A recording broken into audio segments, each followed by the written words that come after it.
You are not desperate to be understood. You are addicted to the moment someone nods, because your nervous system treats agreement like proof that you are safe. And that is why the need to be understood can quietly run your entire personality. Quick thing before we go deeper.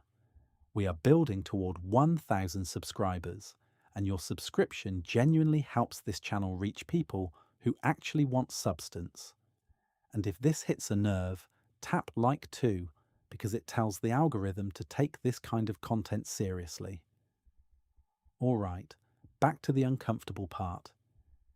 If you have ever rehearsed what you were going to say, not to sound smart, but to prevent being misread, you already know the feeling I'm talking about. You explain, you clarify, you add context, you give examples, you translate your tone, you manage their facial expression in real time. And if they still do not get it, you feel this heat in your chest like something just went wrong. This is not just about communication, it is about threat detection. It is about status. It is about your brain treating misunderstanding as social exile, even when you are literally just talking to one person in a kitchen. And most people never connect this. The need to be understood is not a desire for connection. It is often a strategy for control. Not control in a villain way, control in a survival way. Here is what is actually happening. The first insight is going to sound harsh, but it is clean and useful. You do not want to be understood by everyone. You want to prevent the existence of an enemy version of you in someone else's mind. Think about that for a second. Every time you over-explain, you are trying to stop them from building a story where you are selfish, stupid, cruel, needy, incompetent, fake. You are not chasing understanding. You are chasing narrative dominance, and there is research-adjacent logic behind this. Humans run on reputation. In small groups, a false story about you could get you excluded from resources, protection, mating opportunities, the whole deal. Your brain is not updated for modern life, where one person misunderstanding you is usually not fatal. Your brain still treats it like a reputational infection. So when someone looks confused or skeptical, your threat system kicks in and says, "Fix it now. Clarify now." Or this story spreads. Notice the pattern here. The intensity of your need to be understood is usually proportional to how much you fear being accurately seen in a way you do not like. That is the paradox. You think you want to be seen, but what you really want is to be seen only through a specific lens you can tolerate. Let me show you what I mean. If someone misunderstands your favorite movie, you might shrug. If someone misunderstands your character, your intentions, your motives, your competence, suddenly you cannot let it go. You open the app again, you send the second paragraph, then the third, then you screenshot. You build a case. That is not communication. That is litigation. Now here is where it gets interesting.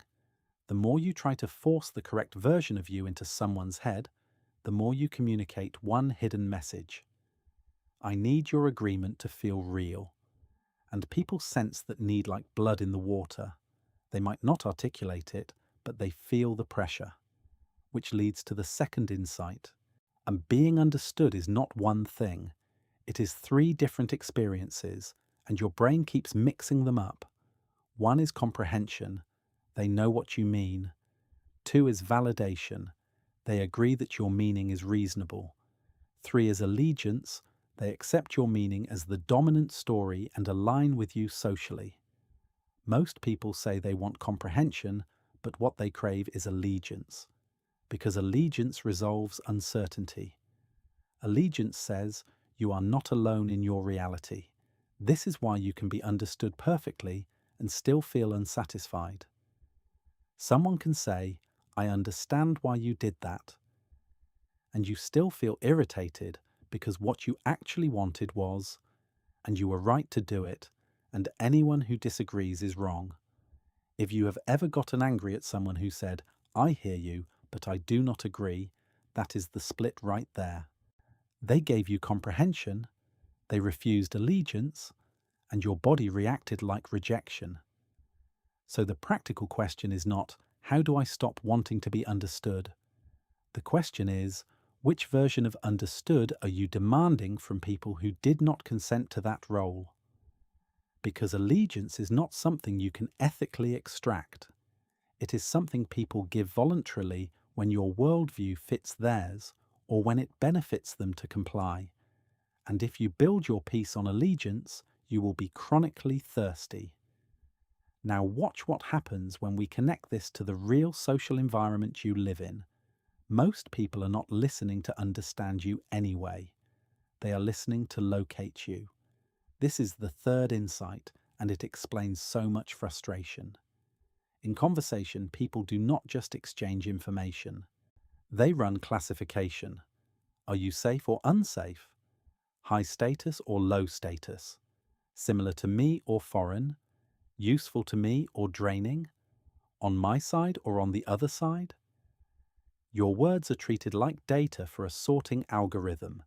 So when you say something nuanced, they do not always process the nuance. They extract a label. And you feel violated because you offered a full human and they returned a tag. This is why you feel the urge to correct them. You are trying to stop the classification. You are trying to say, no, no, no, I do not belong in that category. That category is dangerous. People in that category get punished. And this is also why the need to be understood spikes online. Online environments reward fast classification. Outrage spreads faster than nuance. The platform itself is a misunderstanding machine, because misunderstanding creates engagement, and engagement creates profit. So if you keep trying to be perfectly understood in an environment designed to misread you, you are signing up for permanent agitation. Here is the counterintuitive part. The need to be understood by everyone is not a relationship skill problem. It is a boundary problem between your identity and other people's perception. You have a mental model of yourself. Other people have mental models of you. Those models will never fully match.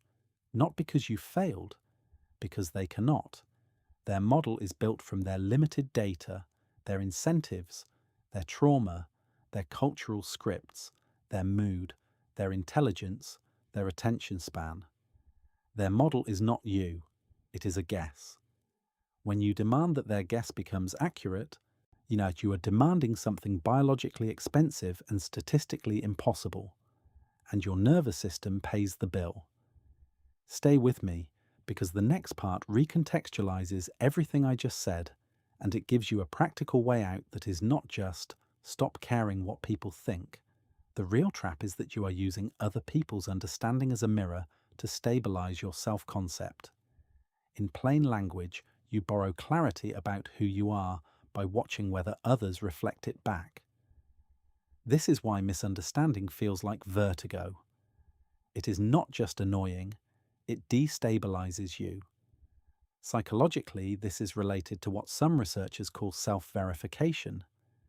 People seek feedback that confirms their existing self-view, even if the self-view is negative, because predictability feels safer than uncertainty.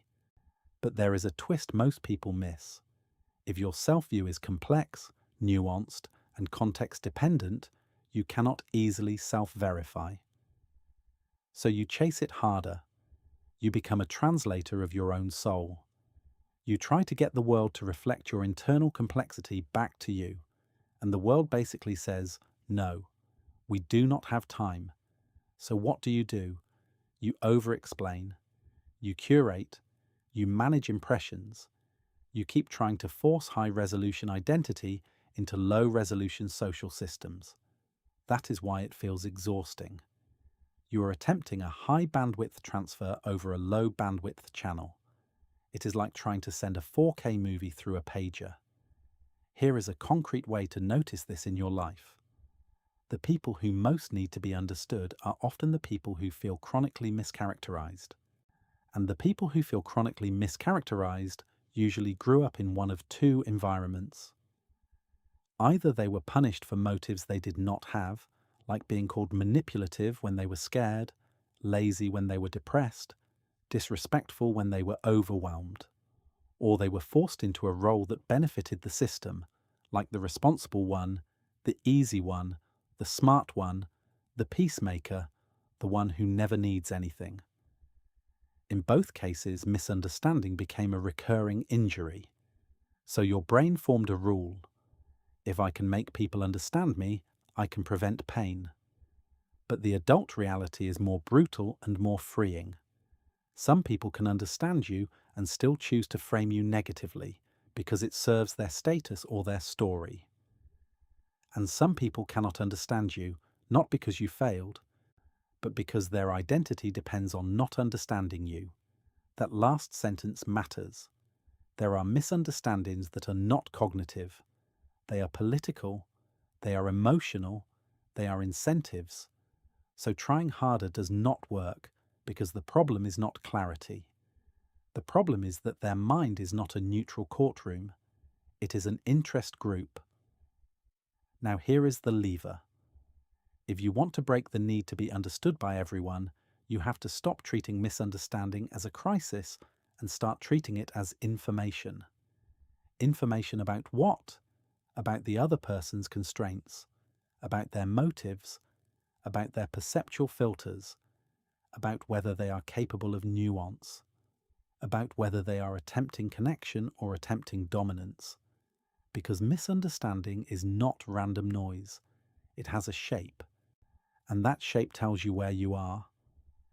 Let me give you a simple diagnostic. When you feel the urge to over-explain, ask yourself one question. Am I trying to increase understanding, or am I trying to decrease their power to judge me? If it is the second one, you are not communicating. You are bargaining for safety. And that is the moment you need a different move. Here is the framework I use, and it is what I want you to take from this video. It is 3 steps. Declare, differentiate, disengage. Not as a script you recite, but as a mental model. Declare means you state your meaning once, cleanly, without performing desperation. You do not pile on 10 examples. You do not drag the conversation into a courtroom. You say the thing. Differentiate means you separate comprehension from validation from allegiance. If they do not understand, you clarify once. If they understand but disagree, you do not chase them. If they understand and still misframe you, you mark that as an incentive problem, not a communication problem. Disengage means you accept that you do not control the model of you in their head. You control your behavior, your values, your boundaries, and your community. Their perception is not your property. This is not coldness. This is maturity. It is also the only thing that prevents your identity from becoming a public relations project. Now I can already hear the objection, but if I disengage, people will misunderstand me, and that could hurt my relationships. Yes, and here is the nuance. You do want to be understood by the right people, in the right domains, for the right reasons. Needing everyone to understand you is a sign that you do not have a stable target audience for your life. You are broadcasting identity to the entire room. That is why you feel exposed. A healthier approach is to build what I call an understanding portfolio. Different people understand different parts of you. One friend understands your ambition. Another understands your sensitivity. One colleague understands your competence. Your partner understands your contradictions. No single person carries the whole you. Expecting that is how you turn a love into labor. So instead of chasing universal understanding, you curate distributed understanding. You spread the load. You stop asking one conversation to solve your existential need to be known. And there is one more piece that makes this stick. You have to get comfortable with a specific social experience, being inaccurately perceived and not correcting it. That sounds like torture if you have spent your life managing narratives. But it is a form of exposure therapy for your identity. Start small. Let a minor misunderstanding sit. Do not rush to fix it. Feel the bodily alarm. Notice that the alarm is not prophecy, it is memory. Your nervous system is replaying an old cost and projecting it onto the present.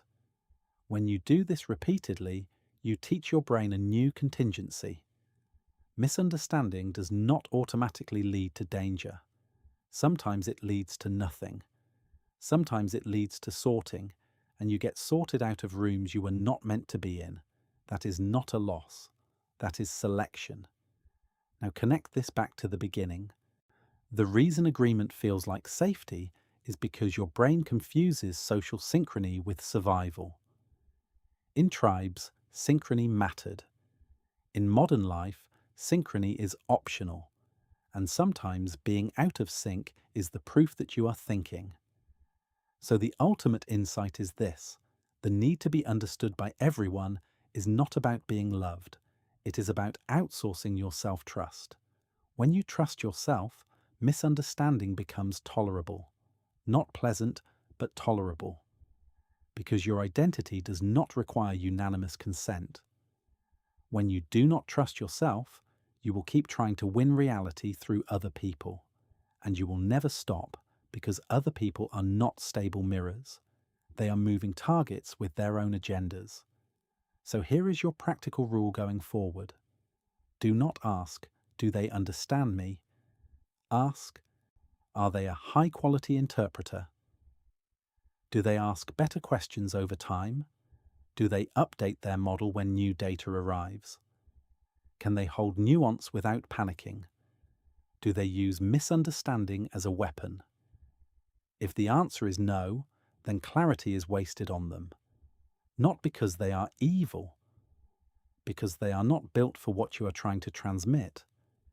And if this makes you a little quieter, a little more selective, good. Silence is not absence. Silence is refusal to perform. I will end with a question that I think is worth sitting with. If you stopped trying to be understood by everyone, who would you be without the job of explaining yourself? Because that person is usually closer to your real life than the person you have been defending. If this changed how you see your own conversations, tell me what you noticed in the comments. And next time you feel that itch to over-explain, remember, you are not here to be correctly interpreted by the whole room. You are here to live in a way that stays true even when the room gets it wrong.